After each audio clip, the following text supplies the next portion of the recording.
ये कहानी है जंगल में रहने वाले एक ठग की दो बेटियों की, जो जंगल से गुजरने वाले मुसाफिरों को छल कपट से लूटकर उनका कत्ल कर देती।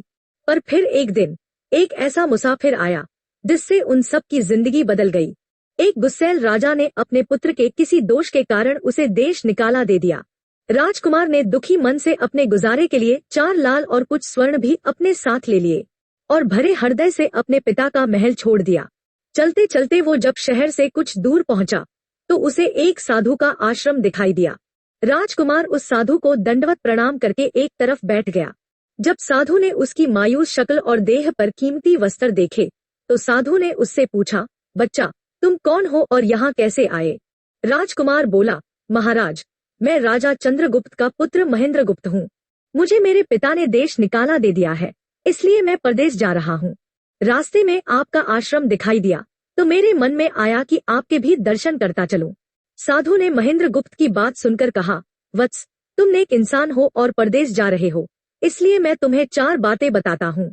तुम उन बातों पर अमल करना। परदेश में ये बातें तुम्हारे अवश्य ही काम आएंगी। पहली ये कि परदेश में एक से भले 2 होते हैं। दूसरी ये कि परदेश में दूसरे के हाथ का बना खाना मत खाना। अगर खाना भी पड़े तो पहले किसी जानवर को खिला देना। तीसरी बात यह है कि परदेश में किसी दूसरे की बिछाई हुई चारपाई पर मत सोना। अगर सोना भी हो तो पहले बिस्तर को अच्छी तरह झाड़ लेना।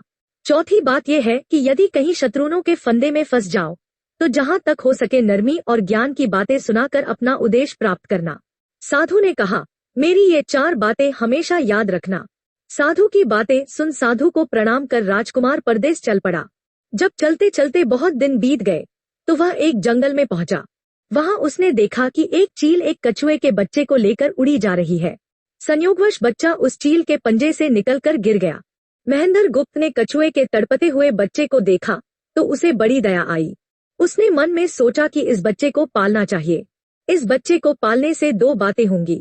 पहली तो यह कि इस बच्चे के प्राण बच जाएंगे और दूसरी यह कि साधु द्वारा कही गई पहली बात भी पूरी हो जाएगी कि सफर में एक से भले 2 होते हैं और इससे बातें करते हुए दिन भी आसानी से बीतेंगे। यह सब सोचकर महेंद्रगुप्त ने बच्चे को अपने साथ ले लिया। अब सफर में उसके साथ वह कछुए का बच्चा भी हो लिया। कुछ दिन के सफर के बाद राजकुमार को एक अच्छा सा स्थान दिखाई पड़ा। उस स्थान पर पहुंचकर उसने कुछ खाया पिया और फिर कछुए के बच्चे से बोला, तुम यहाँ बैठे रहना, मैं जरा थोड़ी देर सो लूं। यह कहकर महेंद्रगुप्त एक पेड़ के नीचे सो गया। उसी पेड़ के ऊपर एक सांप और एक कौवा रहते थे। उन दोनों का यह दस्तूर था कि जब कोई मुसाफिर उस पेड़ के नीचे ठहरता तो सांप उसे डस लेता और कौवा उसकी आंखें निकाल लेता। नाग ने जब सोते हुए मुसाफिर को देखा तो पेड़ के नीचे उतरा और राजकुमार को डस लिया। सांप के डसते ही तुरंत राजकुमार के प्राण पखेरु उड़ गए। कुछ देर में जब कछुए की नजर महेंद्रगुप्त पर पड़ी तो वह उसे मरा देखकर बहुत घबराया और महेंद्रगुप्त के ऊपर बैठकर रोने लगा। तभी कौवा पेड़ से नीचे उठा और ज्यों ही उसने महेंद्रगुप्त की आंखें निकालनी चाही त्यों ही कछुए ने झपट कर कौवे की गर्दन को मुंह से पकड़ लिया। कौवे ने बहुत जोर लगाया मगर कछुए ने उसे नहीं छोड़ा। तब कौवे ने सांप को पुकारा। कौवे की आवाज सुनकर सांप आ गया। उसने बड़े जोर से कछुए की पीठ पर डंक मारा परंतु कछुए ने अपना मुंह भीतर कर लिया। सांप ने कई बार कछुए की पीठ पर डंक मारा किंतु हर बार कछुए अपना मुंह अंदर कर लेता। जब सांप का कछुए पर बस नहीं चला तो उसने कछुए से प्रार्थना की कि तुम मेरे मित्र को छोड़ दो। यह सुनकर कछुआ बोला, नहीं, तूने मेरे मित्र को डसा है, अब मैं भी तेरे मित्र की जान लूंगा। तू मेरे मित्र को छोड़ दे तो मैं तेरे मित्र को जीवित कर दूंगा। यह कहकर सांप ने कांटी हुई जगह पर मुंह रखकर महेंद्रगुप्त के शरीर से विष खींच लिया और बोला, अब तो मेरे मित्र को छोड़ दे। कछुए ने जब राजकुमार को देखा कि उसे थोड़ा होश आ रहा है और उसका जहर उतर रहा है तो उसने कौवे को छोड़ दिया। जब महेंद्रगुप्त को होश आया तब कछुए ने उसे सांप के डसने का सारा हाल सुनाया। कछुए की बात सुनकर तुरंत महेंद्रगुप्त के मन में साधु की बताई पहली बात खटकी। सोचा, साधु की एक बात तो काम आई कि एक से भले 2 होते हैं। मन ही मन उसने साधु को धन्यवाद दिया और आगे बढ़ चला। चलते चलते कुछ दिनों के बाद जब वे समुद्र के किनारे जा पहुंचे तब कछुए के बच्चे ने कहा, मित्र, मेरा देश आ गया है। यदि तुम कहो तो मैं अपने माता पिता से मिलाऊं। उनसे बिछड़े बहुत दिन हो गया है, वे बहुत दुखी होंगे। महेंद्रगुप्त ने उसे जाने की आज्ञा दे दी और स्वयं रात को वही समुद्र के किनारे उस जंगल में ठहर गया। जिस जंगल में राजकुमार ठहरा हुआ था उसी जंगल में वहां से कुछ दूर ही एक ठग का परिवार रहता था। ठग के 2 लड़कियां और 4 बेटे थे। उसकी बड़ी ब महक आई। उसने अपने पिता से कहा, ऐसा प्रतीत होता है कि इस जंगल में एक पथिक आया हुआ है। उस पथिक के पास 4 लाल हैं। यदि तुम लोग उस पथिक को यहाँ ले आओ तो उससे लाल लेना मेरा काम है। यदि वे लाल हमको मिल जाएं, तो हम जन्म भर के लिए निहाल हो जाएंगे। परंतु उस पथिक को मारना मत, उसे जीवित ही पकड़ लाओ। ठग अपने बेटों के साथ तुरंत उसकी तलाश में निकल पड़ा। वे थोड़ी ही दूर चले होंगे कि उन्होंने देखा एक आदमी एक पेड़ के नीचे सो रहा है।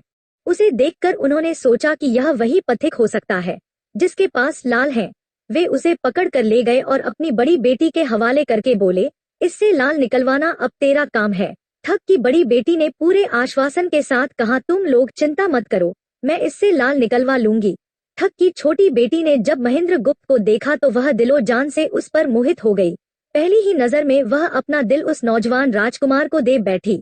भाइयों के डर से कुछ कह तो ना सकी, लेकिन मन ही मन उसको बचाने की युक्ति सोचने लगी। कुछ देर बाद ठग की बड़ी बेटी ने खाना बनाया और उसमें जहर मिला दिया। वही खाना उसने महेंद्र गुप्त को परोस दिया। जब थाली महेंद्र गुप्त के सामने आई तो उसने खाने के लिए निवाला तोड़। जैसे ही उसे खाने को हुआ तभी उसे साधु की कही गई दूसरी बात याद आई। उसने थाली में से थोड़ा सा भोजन निकालकर कुत्ते के सामने डाल दिया। जैसे ही उस खाने को कुत्ते ने खाया वो तुरंत मर गया। यह देखकर महेंद्र गुप्त ने भोजन नहीं किया।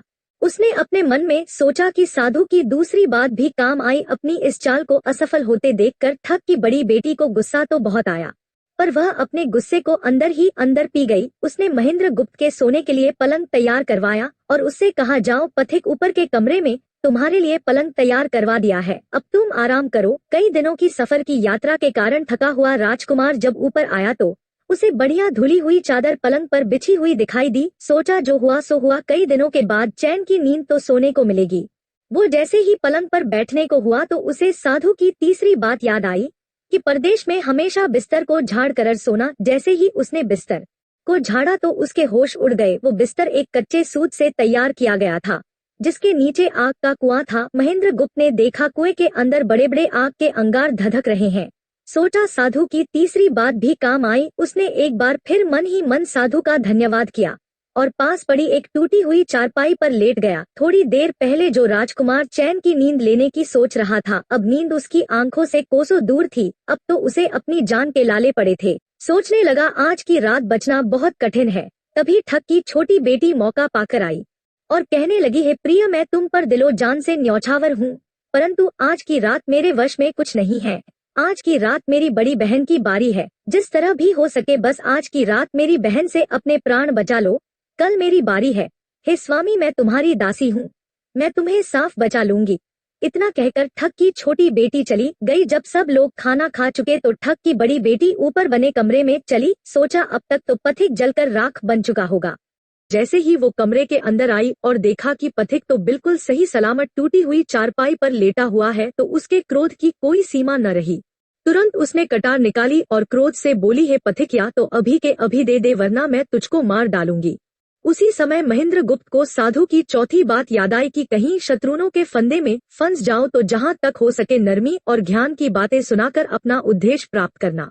उसने सोचा कि आज रात बचना मुश्किल है, पर साधु की चौथी बात भी आजमानी चाहिए। महेंद्र गुप्त ने यह सब सोचकर लड़की से कहा, मेरे पास लाल नहीं है। यदि तू मुझको मारेगी तो वैसे ही पछताएगी जैसे बंजारा अपने कुत्ते को मार कर पछताया था। लड़की गुस्से में बोली, कौन बंजारा और कौन सा कुत्ता, क्या बक रहे हो तुम? तब राजकुमार बोला, तुम नहीं जानती तो सुनो। लड़की, एक बंजारा था जिसने एक कुत्ता पाल रखा था। वो कुत्ता बहुत समझदार था जिसे बंजारा अपनी औलाद से भी ज्यादा प्यार करता था। एक समय ऐसा आया कि एक कातक नाम की भयंकर बीमारी के चलते बंजारे का सारा परिवार उस बीमारी की भेंट चढ़ गया और बंजारे की करोड़ों की संपत्ति भी बिक गई। दुखी बंजारा अपने कुत्ते को लेकर आगरा में एक साहूकार के पास जाता है और साहूकार को 10,000 के बदले अपना कुत्ता गिरवी रखने को बोलता है। उस समय 10,000 एक बहुत बड़ी रकम होती थी। पहले तो बनिए ने बंजारे को मना कर दिया, पर फिर कुछ सोचकर उसने बंजारे को 10,000 रुपए दे दिए। कुछ ही समय बीता था कि एक रात सेठ के घर डाकू घुस गए। बंजारे का कुत्ता सब हरकत देख रहा था। सोचा, भौंकूंगा तो परिवार के सब लोग उड़ जाएंगे और ये डाकू उनका भी कत्ल कर देंगे। वो चुपचाप बस उनको देखता रहा। जब डाकू सेठ के घर चोरी किए हुए धन को लेकर चल पड़े तो कुत्ता चुपचाप उनके पीछे पीछे हो लिया। सेठ के पास इतना धन था कि डाकू उसे निकाल तो लाए, पर अब उनसे वो लेकर चला भी नहीं जा रहा था। दिन भी निकलने के करीब हो चला था। डाकू ने सोच विचार कर उस धन को एक तालाब के अंदर छिपा दिया। सोचा बाद में आराम से निकाल ले जाएंगे। कुत्ता डाकुनों की सब करामात देख चुपचाप वापस घर चला गया। सुबह हुई तो सेठ के घर कोहराम मच गया। पता चला कि चोर सारा धन निकाल दे गए। सेठ का रो रो कर बुरा हाल था। आसपास के लोग उसे दिलासा दे रहे थे। सेठ ने रोते रोते कहा, मैंने सुना था बंजारे का कुत्ता बहुत समझदार है, पर ये नमक हराम तो एक बार भौंका तक नहीं। तभी बंजारे का कुत्ता उस सेठ की धोती पकड़कर खींचने लगा। कुत्ते की हरकत देख पास खड़े एक समझदार व्यक्ति ने सेठ से कहा, सेठ जी ये कुत्ता कुछ कहना चाहता है, हमें इसकी सुननी चाहिए। और सभी लोग कुत्ते के पीछे पीछे हो लिए। सबको लेकर कुत्ता उसी तालाब के पास पहुंच गया जहां रात को डाकुओं ने सारा धन छिपाया था, और तालाब में घुसकर अशर्फियों से भरी थैली अपने मुंह में दबाकर बाहर आया। तुरंत सेठ के नौकर उस तालाब में कूद गए और चोरी किया हुआ सारा धन बरामद कर लिया। सब देख सेठ आंखों में अश्रु लिए कुत्ते से कहता है, मुझे माफ कर देना, मैंने तुम्हें बहुत बुरा भला कहा। सेठ ने वही कागज मंगवाया और बंजारे के नाम चिट्ठी लिखी, भाई बंजारे, तेरे कुत्ते ने मेरे 10,000 पूरे कर दिए। मैं तेरे कुत्ते को तेरे पास भेज रहा हूँ। अगर तुझे और भी 10, 20, 50,000 की जरूरत हो तुम मेरे पास आकर ले जाना। इतने समझदार कुत्ते को मेरे पास छोड़ने के लिए तहे दिल से तुम्हारा धन्यवाद। बनिया चिट्ठी कुत्ते के गले में टांग उसे नम आंखों से विदाई देता है। कुत्ता घूमता घूमता जब 4-5 दिन बाद बंजारे के पास पहुंचता है तो कुत्ते को आता देख बंजारे के तन बदन में आग लग जाती है। कहता है, मैं तुझे बनिए के पास गिरवी रख कर आया था और तू वहां से भाग आया। तूने मेरी बेइज्जती कर करवा दी। गुस्से में अंधा हुआ बंजारा तुरंत पिस्तौल निकाल कुत्ते को गोली मार देता है और सिर पकड़कर वहीं बैठ जाता है। कुछ देर बाद जब उसकी नजर कुत्ते के गले में टंगी हुई पर्ची पर पड़ी तब बंजारा वो पर्ची निकाल उसे पढ़ता है। पर्ची पढ़ते ही बंजारा फट पड़ता है। वो दहाड़े मार मार खून के आंसू रोता है, पर अब भला क्या हो सकता था। बंजारे की कहानी सुना महेंद्र गुप्त ठग की बेटी से कहता है, और कहानी सुनो लड़की। एक राजा के पास एक बहुत समझदार पढ़ाया हुआ तोता था। वह बड़ा चतुर था। एक दिन राजा तोते को अपने साथ गंगा स्नान को ले गया और उसको घाट पर बैठाकर स्वयं स्नान करने लगा। तभी तोते की नजर अमरफल पर पड़ी जो पास ही नदी में बहता हुआ आगे बढ़ा जा रहा था। वह उसको नदी से बाहर निकाल लाया और राजा के आने पर उसको वह अमरफल देता हुआ बोला, महाराज यह अमरफल है, इसे खा लीजिए। राजा ने कहा, मैं अकेला अमरफल खाकर क्या करूंगा, अपने बाग में लगा दूंगा। जब इसमें फल लगेंगे तब सब कुटुंबियों को खिलाकर अमर कर दूंगा। गंगा स्नान से लौटकर राजा ने वह फल माली को देकर कहा, इस फल को बाग में लगा दो। थोड़े ही दिनों में पेड़ फल फूल गया, उसमें फल लगने लगे। एक दिन एक फल पककर पेड़ से गिरा तो उसे सांप ने सूंघ लिया, जिससे वह जहरीला हो गया। अनजान माली वह अमर फल लेकर राजा के पास आया। राजा फल को देखकर बहुत खुश हुआ और कुछ सोचकर वह फल पहले कुत्ते को खाने को दिया, क्योंकि राजा बड़ा नीतिवादी और विचारवान था। वह जानता था कि बिना सोचे समझे किसी भी वस्तु को खाना ठीक नहीं होता। राजा ने जो ही वह फल कुत्ते को खिलाया, कुत्ता मर गया। यह देखकर राजा ने क्रोधित होकर अपने तोते से कहा, बेईमान तोते, तू हमें जहर देकर मारना चाहता था। यह कहकर राजा ने क्रोध में आकर तोते को मार डाला और माली से कहा, इस पेड़ के चारों ओर घेरा डाल दो, जिससे कोई इसका फल न खा सके। एक दिन उसी शहर में एक सांस बहू में भीषण लड़ाई हुई। बुढ़िया घर से निकलकर कहने लगी, आज मैं राजा के बाग में जाकर जहर वाला फल खा लूंगी। यह कहकर वह बाग में आई और जैसे ही उसने फल तोड़ कर खाया तो वह 16 वर्ष की युवती बन गई। जब राजा को यह समाचार मिला तो उसे सारा माजरा समझते देर न लगी। राजा को बड़ा दुख हुआ। वह कहने लगा, वास्तव में यह अमर फल ही है, मैंने व्यर्थ ही इतने समझदार तोते को मार डाला। इतनी दास्तान कहते कहते सवेरा हो गया। तब ठग की बेटी ने महेंद्र गुप्त से कहा, आज तो तूने मुझे बातों में लगाकर अपनी जान बचा ली, परंतु आज रात मेरी छोटी बहन की बारी है, वो तुझे हरगिज जीवित न छोड़ेगी। जब ठग की छोटी बेटी को पता चला कि महेंद्र गुप्त जिंदा और बिल्कुल सही सलामत है तो उसकी खुशी का ठिकाना न रहा। अपनी बहन को दिखाने के लिए ऊपरी मन से बोली, तुम निश्चित रहो बहन, मैं आज इससे लाल लिए बगैर छोड़ने वाली नहीं हूँ। दिन बीता और रात हुई। तब ठग की छोटी बेटी महेंद्र गुप्त के पास गई और बोली, भगवान का शुक्र है जो तुमने चालाकी से अपनी जान बचा ली। महेंद्र गुप्त बोला, तुम सब ऐसा क्यों करते हो? तब ठग की छोटी बेटी बोली, हमारी तो यही रीति है कि मेरे भाई और बाप मुसाफिरों को पकड़ कर लाते हैं और हम बहनें अपनी चालाकी से उनसे माल हक कर उन्हें मार डालती हैं। फिर वह बोली, पर तुम चिंता मत करो, अब मेरी बारी है और मैं तो दिलो जान से तुम्हारी दासी हूँ। तुम्हें जैसा समझ पड़े वैसा ही करो। यह सुनकर महेंद्र गुप्त बोला, प्रिय तुम भी मुझे देखते ही पसंद आ गई थी। दिल करता है कि हर पल तुम्हारे पास ही रहूं।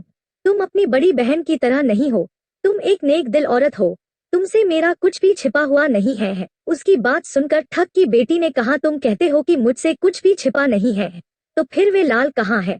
महेंद्र गुप्त ने कहा, वो चारों लाल मेरी जांग में है, अगर तुम निकालना चाहो तो निकाल लो। राजकुमार की बात सुन ठग की छोटी बेटी बोली, प्यारे वो लाल तुम्हें ही मुबारक हो, मैं तो तुम्हारी दासी हूँ, तुम्हारे दर्शनों की प्यासी हूँ, मुझे तुम्हारे सिवाय और कुछ नहीं चाहिए। ये सुन महेंद्र गुप्त बोला, जो कुछ तुमने कहा है वह तो सब ठीक है, लेकिन ये प्यार और प्रेम की बातें सब धर ही रह जाएंगी जब हमारे शरीर में प्राण ही नहीं रहेंगे, क्योंकि जब तुम्हारे बाप और भाइयों को इसका पता लगेगा तो हम दोनों की खैर नहीं। तब ठग की बेटी बोली, तुम चिंता मत करो, मेरे पास इसका भी उपाय है। आज रात को सबके सोने के बाद हम यहाँ से भाग चलेंगे और कहीं बहुत दूर रहेंगे, जहाँ कभी मेरे भाई और बाप पहुँच ना सके। महेंद्र गुप्त बोला, पर यह सब होगा कैसे? बोली, यहाँ से निकलने का एक ही उपाय है।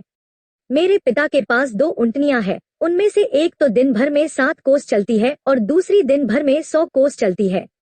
तुम उनमें से बड़ी वाली को खोल लाना, तब तक मैं हम दोनों के लिए कुछ धन बांध कर रख लूंगी। जब आधी रात हुई तब महेंद्र गुप्त ऊँटनी को खोलने चला गया। महेंद्र गुप्त ऊँटनी ले तो आया, मगर जल्दबाजी के कारण वह बड़ी के स्थान पर चोटी को ले आया। ठग की बेटी बहुत सा माल लेकर ऊँटनी पर बैठ गई और दोनों चल दिए। ऊँटनी जब चलते चलते 7 कोस पहुंची तो जंगल में रुक कर खड़ी हो गई। बीच जंगल में ऊँटनी को खड़ी देखकर महेंद्र गुप्त और ठग की बेटी के होश उड़ गए। ठग की बेटी बोली, अनर्थ हो गया, तुम रात के अंधेरे में बड़ी ऊँटनी की जगह चोटी को ले आए। मेरे पिता और भाई आते ही होंगे, वो हमें नहीं छो। इधर जब सवेरा हुआ तो ठग ने देखा कि उसकी बेटी और मुसाफिर दोनों गायब हैं। उसने सोचा कि निसंदेह बदमाश मेरी बेटी को भगा ले गया है। तबेले में जाकर देखा तो पाया कि छोटी ऊँटनी गायब है और बड़ी वही है। सोचा ज्यादा द्वार होकर उसने उसे तेजी से दौड़ा दिया। थोड़ी ही देर में जंगल में उस स्थान पर जा पहुंचा जहां महेंद्र गुप्त और उसकी बेटी ठहरे थे। महेंद्र गुप्त ने जब उसको आते देखा तो बहुत घबराया और कहने लगा, देखो तो तुम्हारा पिता आ रहा है, अब उससे प्राण कैसे बचेंगे? लड़की ने कहा, घबराओ मत और जो मैं कहती हूँ उसे ध्यान से सुनो। जाओ, जाकर उस पेड़ पर चढ़ जाओ। जब मेरा बाप तुम्हें पकड़ने के लिए आएगा और पेड़ पर चढ़ेगा तो मैं चुपके से बड़े वाली ऊँटनी पर चढ़कर उसको तुम्हारी डाल के नीचे खड़ा कर दूंगी। तुम कूद कर उस पर बैठ जाना, इस प्रकार हम दोनों बचकर साफ निकल जाएंगे। यह सुनकर महेंद्र गुप्त तुरंत पेड़ पर चढ़ गया। तब तक ठग भी वहां आ पहुंचा। पिता को देख उसकी बेटी ने फन करते हुए कहा, पिताजी ये दुष्ट मुझे धोखे से यहाँ भगा लाया, आप इसे छोड़ना नहीं। यह सुन गुस्से से तिल मिलाया ठग महेंद्र गुप्त को पेड़ पर चढ़ा देखकर ऊँटनी से उतरा और उसे पकड़ने के लिए पेड़ पर चढ़ने लगा। बाप के ऊँटनी से उतरते ही मौका देख ठग की बेटी ऊँटनी पर चढ़कर उसे महेंद्र गुप्त की डाल के नीचे पेड़ के पास ले महे अवधि पूरी हो गई। तब वह उसको लेकर अपने राज्य चला गया और उसके साथ शादी कर हंसता खेलता जीवन व्यतीत किया। निष्कर्ष, महेंद्र गुप्त और ठग की बेटी की यह कथा हमें यह सिखाती है कि प्रेम और विश्वास का बंधन सबसे मजबूत होता है। जब बुद्धिमत्ता, धैर्य और निस्वार्थ प्रेम मिलते हैं तो असंभव को भी संभव बनाया जा सकता है। जीवन में चाहे कितनी भी कठिन परिस्थितियां क्यों ना आए, सही निर्णय, संयम और परस्पर विश्वास हमें हर संकट से बाहर निकाल सकते हैं।